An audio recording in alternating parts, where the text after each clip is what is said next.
Hello and welcome to my world as another video focused on my DVD collection. We'll be going through two bags and I have four more bag containers with to go through. So there'll be two more videos following this one in the coming weeks. And once that's done, I'm not entirely sure what will be the focus of things because a lot of time is also being dedicated to the music and putting together those massive Spotify playlists. Anyway, let's get to it here. I do know we will be discussing like some TV series, some in full and some not so much. You can probably tell when I lost interest in some things, but let's grab the first couple of things here. As usual, we grab from my right, drop things off to my left, and then after the video is done, I had the joy of putting things back into these bags. So we open up with See No Evil, starring the now insane mayor of Knox County, Tennessee, Glenn Jacobs Kane. As a horror movie, it's all right. It was considered at the time it was released the best WWE film because it was a straight horror film. It took the character of Kane and just like it wasn't limited what he was doing on screen to just being a monster. It's a slasher flick for lack of a better term, but it's all right. I enjoyed this a lot better more than the Saw films. So I'll say that much. Galaxy Quest, starring Tim Allen, Sigourney Weaver, and Alan Rickman. Great film as a parody of Star Trek. Star Trek fans, Trek culture, conventions, and everything of the sort. With the whole trope of the actors having to actually become the characters that they portrayed on screen is quite fun. Again, one thing I've always got from it, as much as because I've seen this in theaters twice, but one thing I greatly appreciated is the straight Three Amigos vibe of it, because that's an earlier film that has that same trope where there was a big misunderstanding that wait, these aren't actually the characters you think they are. They're just actors pretending to be those characters. But Adventures of Ford Fairlane, starring Andrew Dice Clay. Um, I always thought this film was a bit underrated and probably would have worked a lot better as a TV pilot to be a weekly hour long uh, comedy action drama as opposed to be a big film, because there's a lot of elements in this that would have worked better on the small screen, and you could have covered up a lot more for Andrew Dice Clay's shortcomings as an actor, and it would have helped the plot tighten it up a lot more, and with and you could have gotten away with some of the editing style and choices. But still, it's a fine film. It sure was a box office bomb, but it's a film I can enjoy. Then again, I'm someone who understands Andrew Dice Clay's on stage persona, because that is a straight up an act that he puts up on stage. Because and so this film kind of leaned too much into that instead of allowing him to develop a character that would fit the Ford Fairlane persona. But still,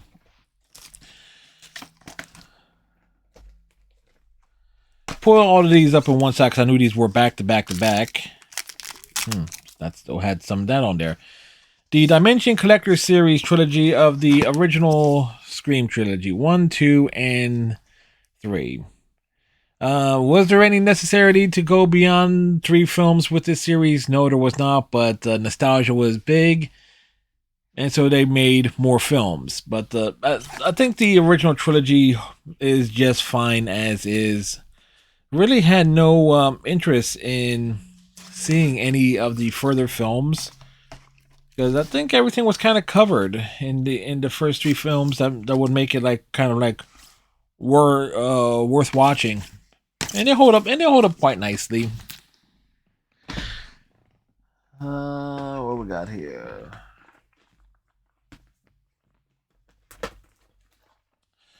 Star Trek Six: The Undiscovered Country, and this is the special collector's edition, which I believe has the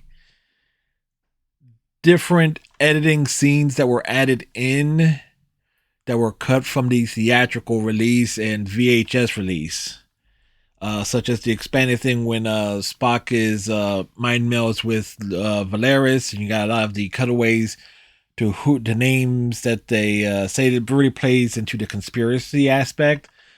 Um, One has to remember Star Trek Six came out around the time as the fall of the Berlin Wall, or like around that same time frame. And so a lot of its parallels that this film was doing was in reference to that. Also, there was also a big rise in regards to like conspiracy films with government political theater in terms of movies as well. So this film leans heavily into that. So it's definitely enjoyable. Christopher Plummer as General Chang is a real treat. Star Trek Five, the Final Frontier Special Collector's Edition, and I will defend Star Trek Five because it was a film much like Quantum of Solace, the James Bond film. It was a film that was victimized by the fact that there was a writer's strike. This film was put into not just a writer's strike. There was also something else that affected like the equipment and stuff like that. That there was a lot of sabotage being done. A lot of folks who were working on Star Trek Five were being harassed, like Teamsters unions and stuff like that. It's like you really have to look into the production. Star Trek Five's production history really got screwed in so many ways. Also, something that works to this that went against this film was Paramount promising Shatner a certain budget, and then they kept slashing his budget as time went on because they made a bunch of films that bombed before Star Trek Five. So this is like, where can we take the money for? Take it from Star Trek Five, which was a summer release film for 1989. But what was it? Days of Thunder was a commercial flop, and wasn't that was a Tom Cruise movie, wasn't it? So it's like they couldn't like go. It was like, no, we can't blame Tom Cruise for it. So let's just take money from what we were putting up in the middle of what was arguably the greatest summer film schedule of all time, because summer of '89, Star Trek Five, Batman, Indiana Jones and the Last Crusade, Lethal Weapon 2, and I forget what else came out that summer, but it was stacked beyond belief. So Star Trek Five had so much going against it. But when you look at it and you actually go ahead and check out the novelization that Shatner did, and also even just the comic book adaptation that was working off like the original like an earlier version of the screenplay and stuff, there is like such a huge difference there that if Shatner's original vision was put in place, Star Trek Five would have been remembered a lot better than it is by a lot of folks. But again, I definitely enjoyed that film. Star Trek 3: The Search for Spock. It's a fine middle film, and considering what could be argued be the Life and Rebirth Star Trek trilogy, or it's like Death and Rebirth Trek trilogy, which is Star Trek 2, 3, and 4. As a middle chapter, it is fine because Spock dies in Star Trek 2. This is like, and it ends with like, okay, come and find me, and they left the door open. And the genius of Star Trek 2 is that they gave it such an open ending that it made Star Trek 3 possible. Because Leonard Nimoy went on record saying that he regretted doing Spock's death scene, as great as a moment that was, but then they realized, oh shit, leaving money on the proverbial table. So Star Trek 3 being as a way to bring Spock back definitely works. Does cause a shit ton of continuity problems in the comic book series that was being produced by DC Comics at the time, by a large margin. Star Trek the Motion Picture, the Director's Edition. It's really tough for me to to defend the motionless picture. I do enjoy it, but it is quite clear when you know the history of Star Trek: The Motion Picture that it was originally intended to be a TV pilot that got stretched out, uh, and it had a very troubled production history because Paramount kept going back and forth. Oh, it's going to be a focus of a new network TV, a new network that they were trying to launch in the 70s. That didn't fall through. No, we're going to go make it a movie. And then, like, Roddenberry being so up his own ass in terms of what he thought Star Trek was, in reality of when one looks at the actual episodes that were produced, particularly those that had his oversight on it. Anyway, Star Trek Generations, the shoehorning in, this could have been so much better than what it was. Is like, as a passing of the torch film, like having Kirk and Picard meet, that's fine, that's one thing and everything, but the whole Nexus and thing and the killing off of Kirk kind of like really closed the book on so much storytelling that could have been done with Kirk's character, but they could have done things with. It's like, and I mean, I enjoyed it. I saw it in theaters. I enjoyed the movie.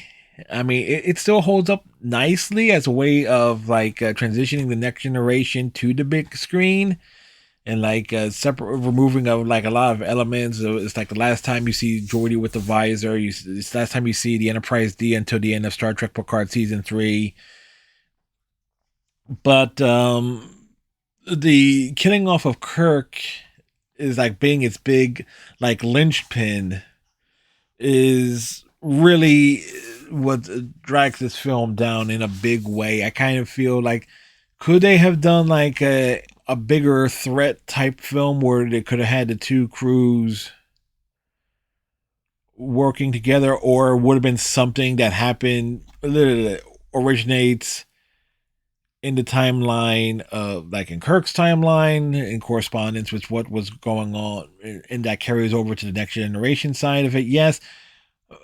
In essence, a lot of the plot elements that would have made this movie better is like in terms of time travel and things of that sort were used in the finale of Star Trek Next Generation. All good things. So if you could have taken some of those elements there and like kind of merged things like that, you could have had like the big passing of the torch moment where you didn't have to kill off Kirk, and the original cast probably could have been used more than just glorified cameo roles, because Walter Koenig and James Doohan, Jimmy Doohan's roles as Chekhov and Scotty were originally for Leonard Nimoy and DeForest Kelly, Spock, and McCoy. It's like, why would Chekhov, be come across like Bones rushing down to sick bay, or a lot of Scotty's dialogue, well, it makes sense for Scotty, like comes across a bit more Spock-like. So there's that. Star Trek Insurrection, arguably, I would say it's the worst of the Next Generation films, on the simple grounds that it is too much like a standalone episode. You take out the action sequences of this film, it's just a regular episode of the Next Generation.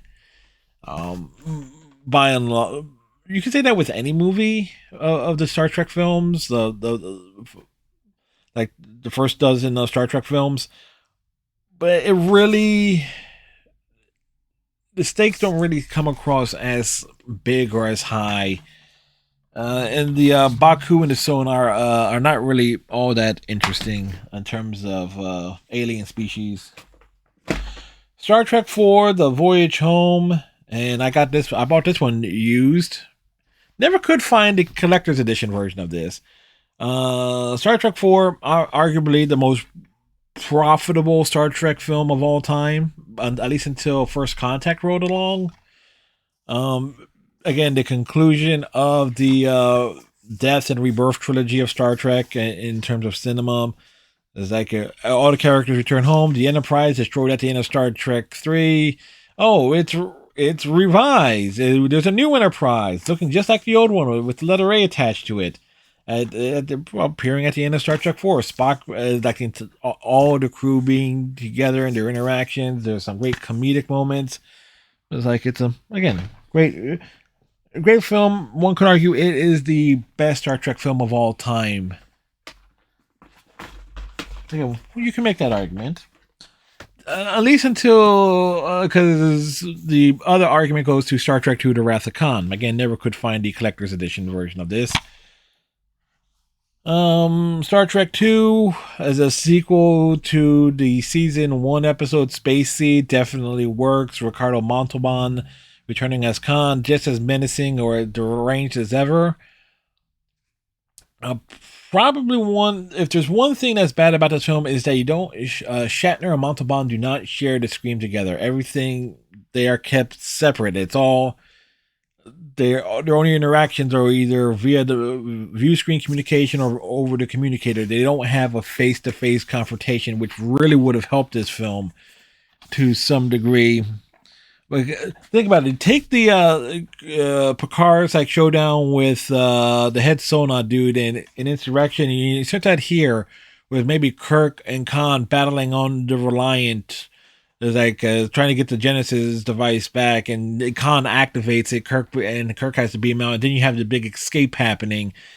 That would have worked so much better in this film. It would have at least raised it. They can at least have Kirk and Khan have a face-to-face confrontation. I think that would have really made this film even better. Also has the best musical score of any Star Trek film. Disney's The Kid. First, so we're moving off of Star Trek for a hot minute here. Starring Bruce Willis. I first saw this when I was at Fort Belvoir and during my failed and brief stint in the United States Army. Short, charming film, definitely like regrets in life and losing a loved one and like the tragedy and struggles and how it can affect someone long term. And that you just kind of like, okay, hopefully you can turn out okay in the long run. So it's I do think this holds up particularly nicely. It's a charming film. You can see where it's going. And the fact there is a payoff for the whole why does the moon look so big thing, you actually get to the answer to that at the very end, is charming in its own way. Star Trek First Contact, one could say definitely the first proper next generation film, because it wasn't being propped up by having without Kirk being there, and it definitely leaned into making the Borg a serious threat. Before the Borg were basically dismantled and turned into generic cannon fodder by the terrible writers on Star Trek Voyager. The First Contract, definitely a great little action film. It had a nice balance of comedy. You had the nice tensions. I would say there is some callback of sorts to, what was it? There was an episode where Picard is trapped on the Enterprise and it's almost like Die Hard on a ship. So there's a little bit of that here with Picard running around on the Enterprise.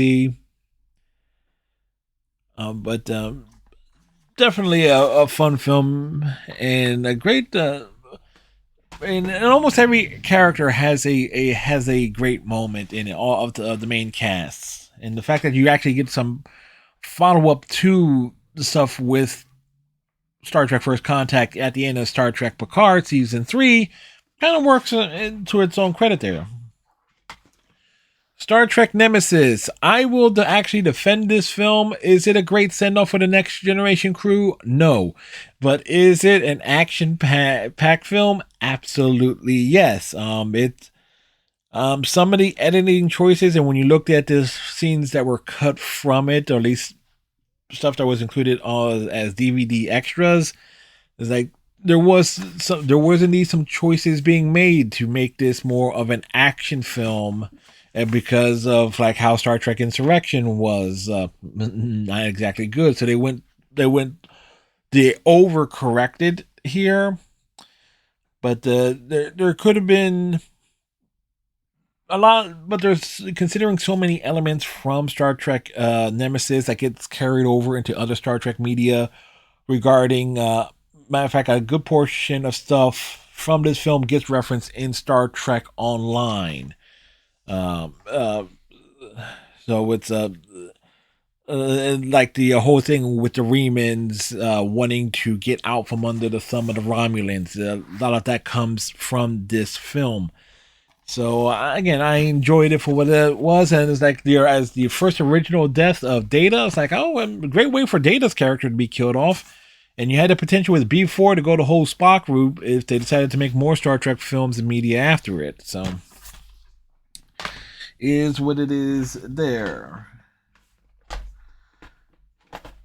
Shrek 2. It's been a while since I've seen this one. This saw the introduction of Puss in Boots, um, and the whole thing with the fairy godmother and Prince Charming and and the introduction of Fiona's parents. So you got the whole meet the parents vibe, uh, and the whole like what is it? Shrek becomes human, the donkey becomes a horse. So there was a lot of like be true to who you are elements to it. So yeah. Glory, phenomenal film. Great praise. Is like incredible cast. I first saw this in high school, and as part of history class. So it's like that was my introduction to it, and it's like it's a incredible movie. Robin Williams is Good Morning Vietnam, a film that is actually ruined by Robin Williams' shtick as he plays the role of Adrian Cornauer, or who he himself, Mr. Cornauer, went on record saying he didn't particularly care for the film or how he was portrayed or things of that sort. It definitely came across as more of a Robin Williams vehicle for him to do his shtick, be like rebellious against the stick in the mud uh what was it, lieutenant, and it's like I kind of felt like if they would have sure the more serious stuff, environment stuff involving the Vietnam War and serious things that were taking place is given its proper weight and everything, but it's like everything else just allowing it's kind of like Robin Williams in Aladdin. It's like he it's like what he does is great if you like his shtick, but when you look in the big picture, he actually ruins the film. So don't get me wrong, I like this movie, but my biggest gripe against it is Robin Williams. I don't care if he died or the circumstances of which. He's the worst thing about that movie.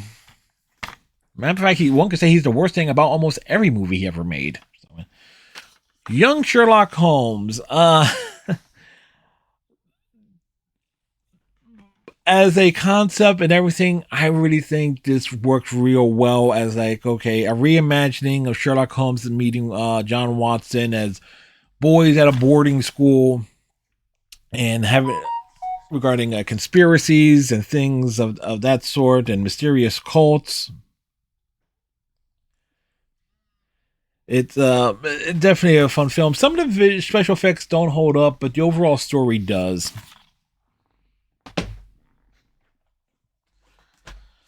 What was it? Shanghai Noon. Again, it's part of Jackie Chan's foray into Hollywood and being put in an odd couple buddy cop situation. This time was Owen Wilson. It definitely works, definitely fun. One could argue this is just Rush Hour set as a Western. Still a very fun film. As like Jackie Chan's stunt work, it works real well.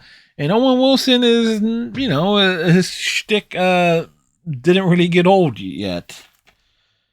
Out for a Kill. This one is still sealed. Got the was it Walmart's dump bin. Literally, that's what it says there. So, is this the one where is he in Alaska? No. Okay, so I didn't see this one, but this one was a renowned archaeologist Robert Burns, played by Steven Seagal. It's like, wait a second, Steven Seagal is playing an archaeologist. It's like, yeah, no, I think I might. When did this come out? I think this was what 2001, 2002, early 2000s. So definitely far past like Seagal's peak as of his popularity. Blind Fury. I saw this as a kid, and it's a blind. Is a blind Vietnam vet who's able to become like a samurai warrior of sorts. He goes to look up his old friend and is like realize things is going wrong. Is like protect the kid. It's like reunite the kid with his father and everything. It's a bit surreal over the top, but it's cornbally, but it's a late '80s action movie with a rather ridiculous premise. It's schlock, but it's a good kind of schlock. But yeah, I'll watch that anytime. The Good, the Bad, and the Ugly X in the film. I will talk more about this in a later because I think I think in the other bag I will go over like the whole Man with No Name trilogy, but but this one also has like 14 minutes of extra footage as well. So again, it's fine film. It's essentially it is the prequel to the for a fistful of dollars and a few dollars more. It technically, canonically, it comes first, but even though it was the third film made. Flight Plan. I don't remember anything about it. Stars Jodie Foster. I think this was one of two films I came out around the same time that involves someone like a lead actress being like on a plane. I think the other like a drama thriller on a plane, and the other one was Red Eye. And I know I have that, and I think I talked about that previously, or I know it might be one of the other containers. I'm not sure, but I don't remember anything about this one other than the fact that it was longer than Red Eye by maybe about 30 minutes or so.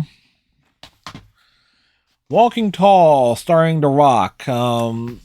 This was actually a remake of another film that came out in the 70s. And I don't remember much about it. But this was also came out at a time where The Rock would drop a shit ton of weight, like lost a lot of his muscle mass. So it's like he actually looked like a normal human being in relation to everyone else. Still, obviously, still a big dude, but he didn't look ridiculously out of proportion as he does in just about everything he's made ever since he showed up at WrestleMania 20 for the build for WrestleMania 27. Then he got swollen jack and just looks like a glorified cartoon, a real life cartoon character. Oh, Red Eye.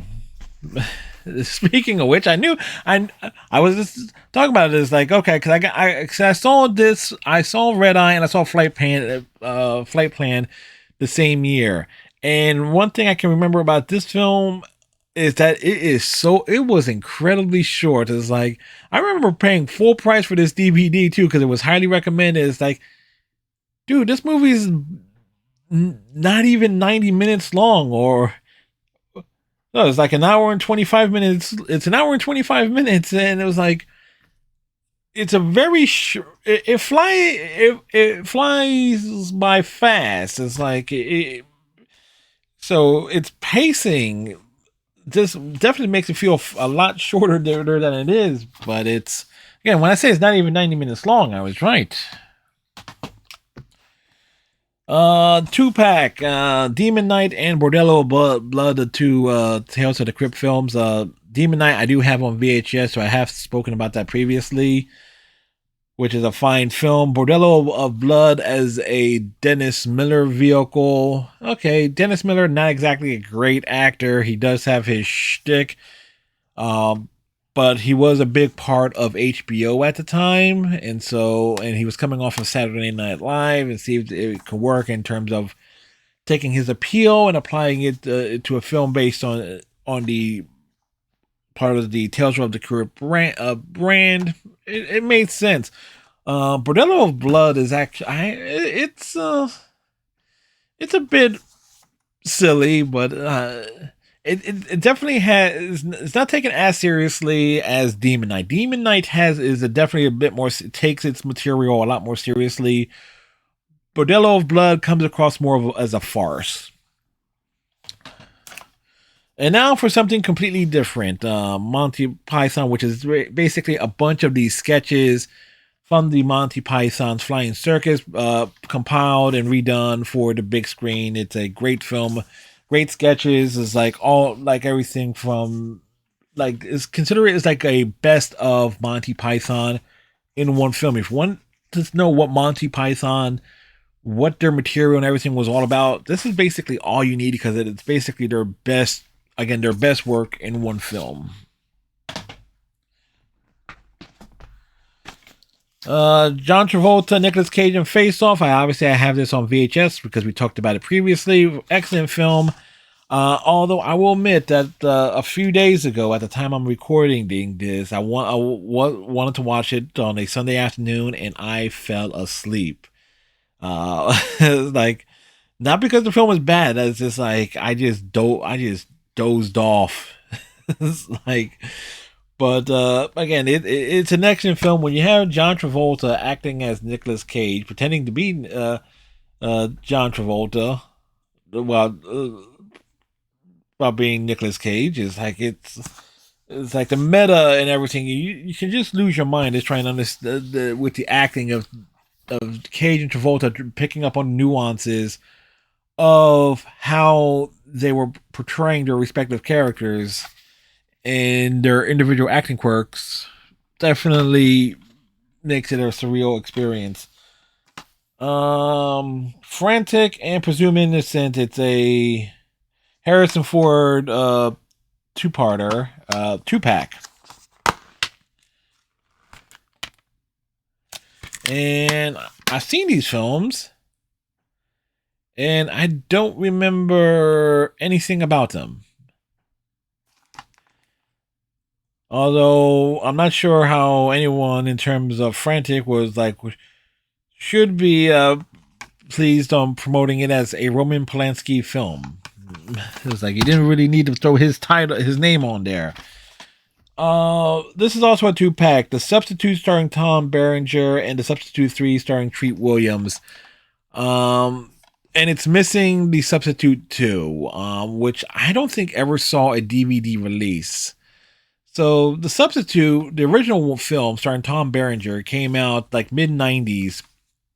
Okay, Vietnam, like a military vet who's turned mercenary. His girlfriend gets taken out by some school thugs and everything. So he goes in undercover to try to literally get revenge and unintentionally clean up the school, roping in a bunch of his colleagues to help out in that regard. The Substitute 2 and 3 were direct-to-TV films for Showtime, because I remember seeing them both on Showtime because it was treated as a big deal. And it's both starring Treat Williams. The second film is a direct sequel of sorts to the first one, bringing in some of the same characters that made up the Berenger's character's Merc team. And the third film was, because the second film was, again, it took place in a high school. The third film takes place more at like at a college, and there's less emphasis on the actual school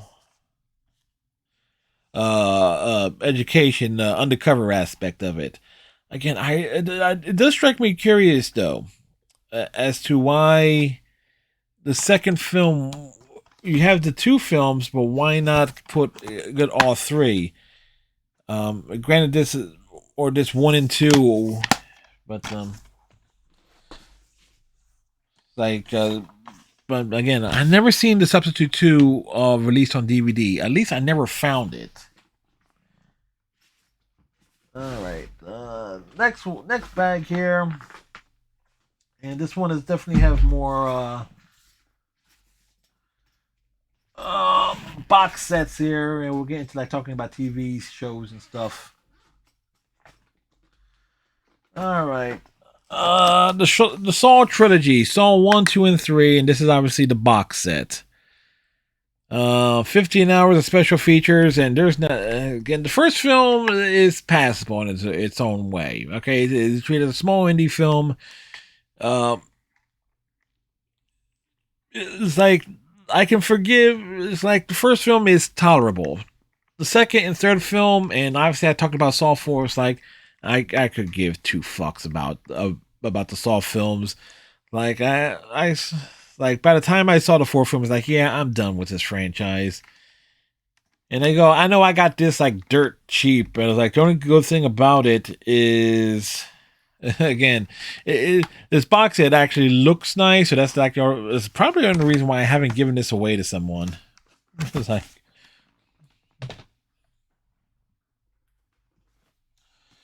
the Simpsons movie,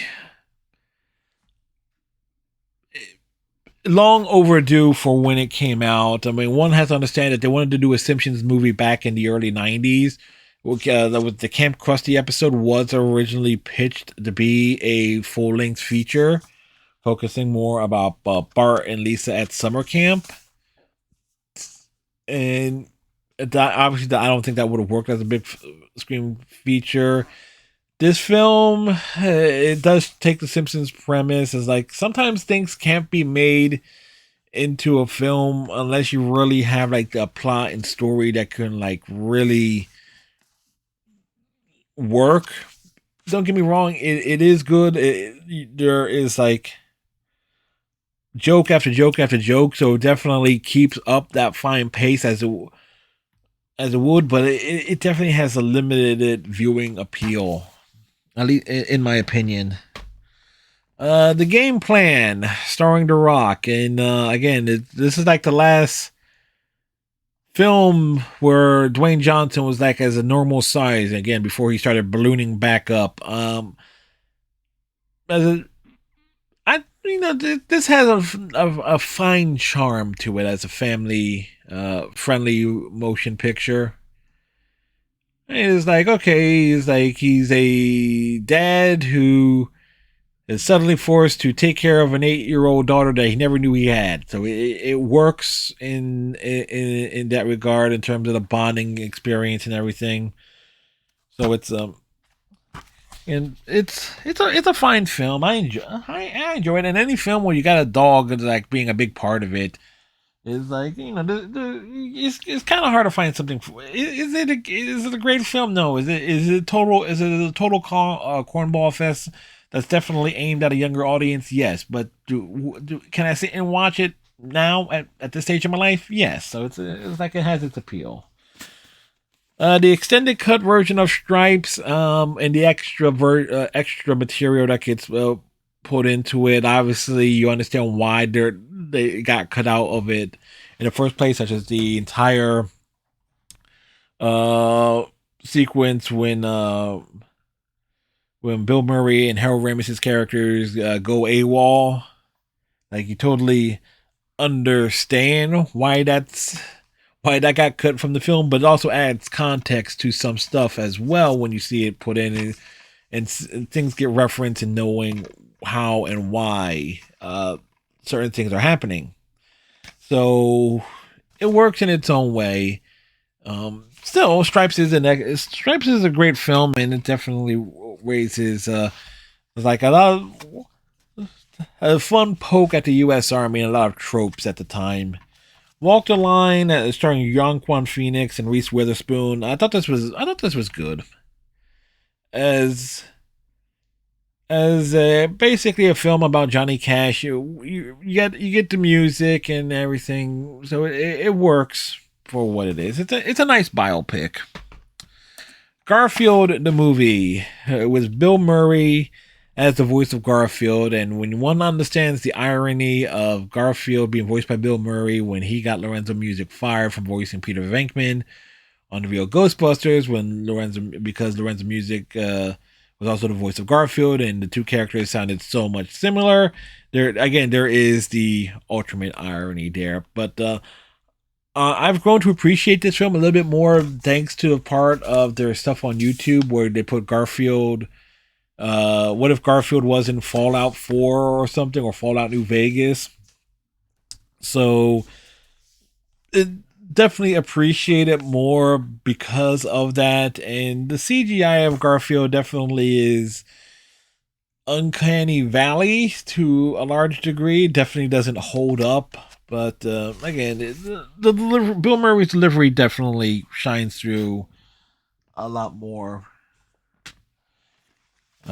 Shock Treatment, which is the sequel to the Rocky Horror Picture Show. It is a sequel because the characters of Brad and Janet are in this. This does take place after it.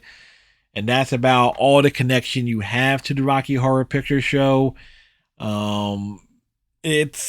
It's definitely an experience. I do highly recommend watching it. Matter of fact, watch Rocky Horror first and then watch Shock Treatment, and then you kind of wonder and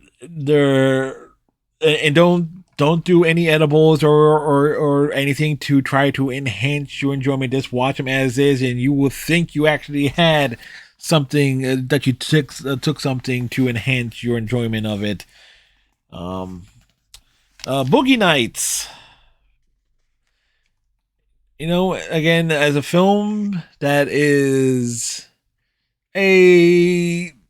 focuses and is inspired by a lot of the culture surrounding adult filmmaking in the 1970s going into the 1980s, where there were a lot of films that were adult films were being made and shot for cinematic release.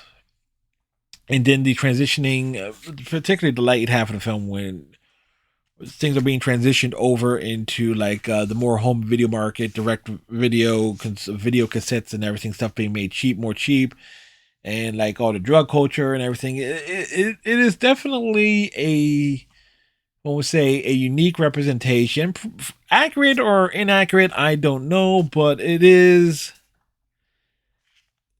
I do feel it's definitely an excellent film that holds up extraordinarily well and provides some great storytelling. All right. I'm going to jump around here because we got I got some box sets and stuff to talk about here. Gimme Shelter, the film documentary of sorts on the infamous concert that's part of the Rolling Stones tour in 1969 in San Francisco. It was supposed to be like the West Coast version of Woodstock, but things went really, really, really, really fucking wrong. Where there was tragedy, there was issues with the Hells Angels who you brought in as security, and things just totally went off the fucking rails. It's definitely, if you want to kind of show just how nuts that culture was in the 1960s, late 1960s, post Woodstock, when you definitely had like tensions running high. Like you had the hippie movement colliding with the culture of the Hells Angels, and it's like it's definitely wild. I'll say that much. All right. All right. So this is a box set, The Man with No Name trilogy, which collects Fistful of Dollars for a few dollars more, and The Good, the Bad, and the Ugly. So all three films, excellent films. Long films, so you definitely want to set aside like a couple hours plus to watch them individually.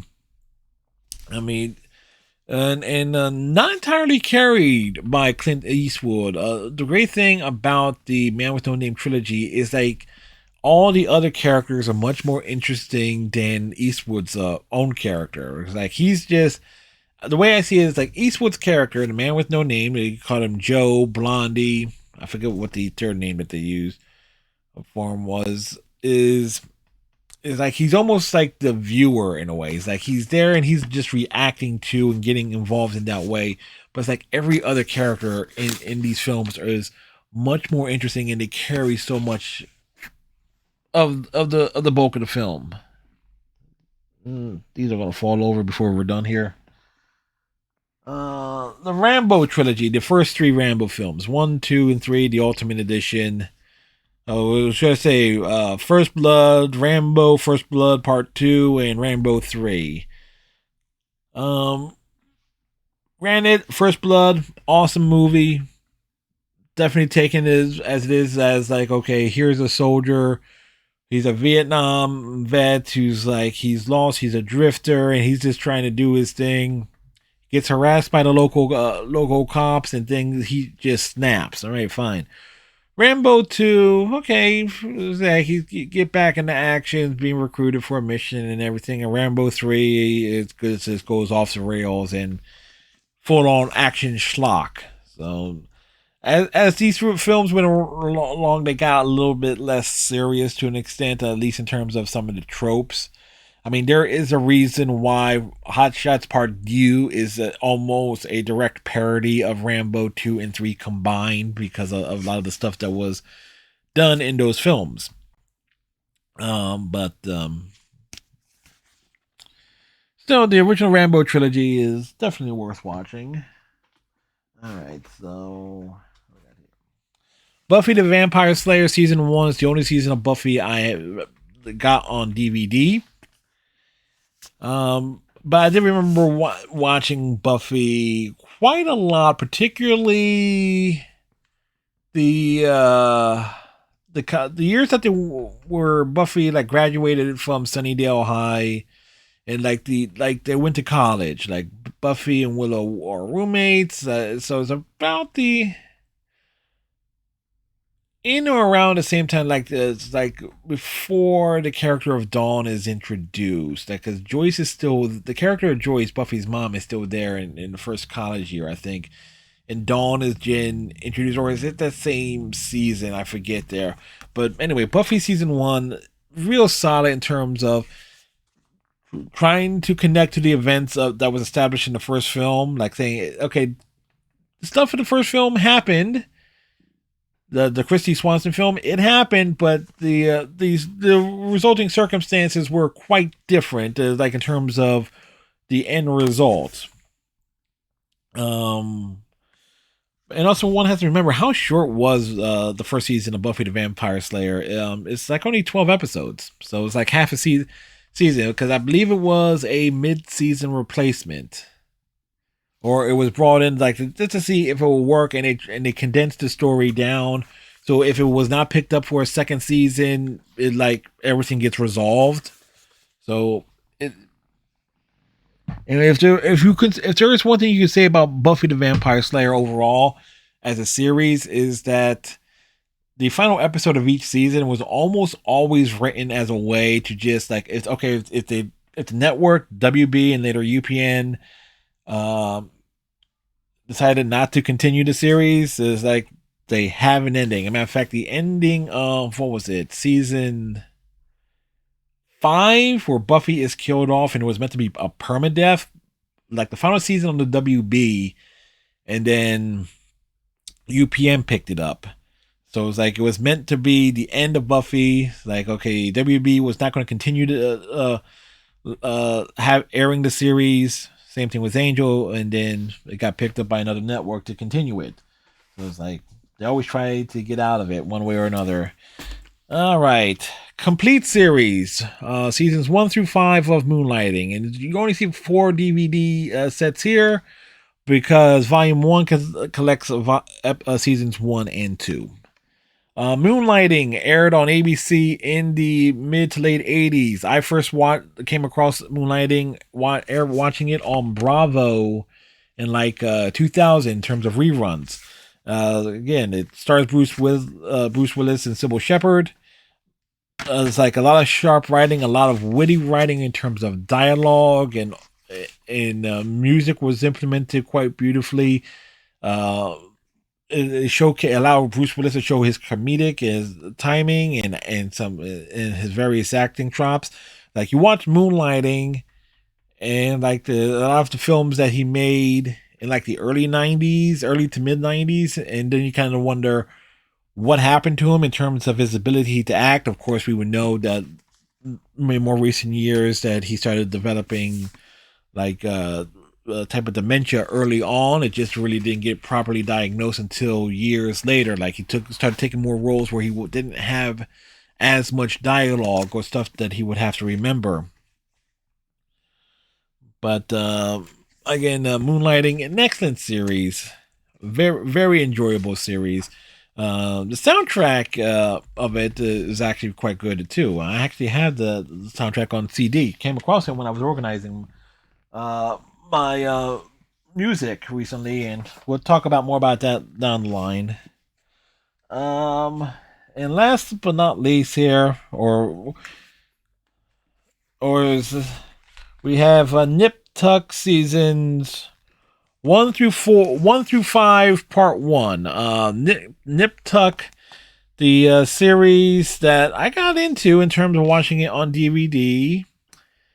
Up until the entire writer's strike that affected part five, and then it's like, okay, part five, part two didn't come out to like what, a year or so later, and I never bothered to watch, track down the other DVDs of this series. So, but I remember enjoying the first couple seasons. I enjoyed, but as the series went along, it's like, okay, it's almost like more of the same. You get like the various story elements and story beats carrying over.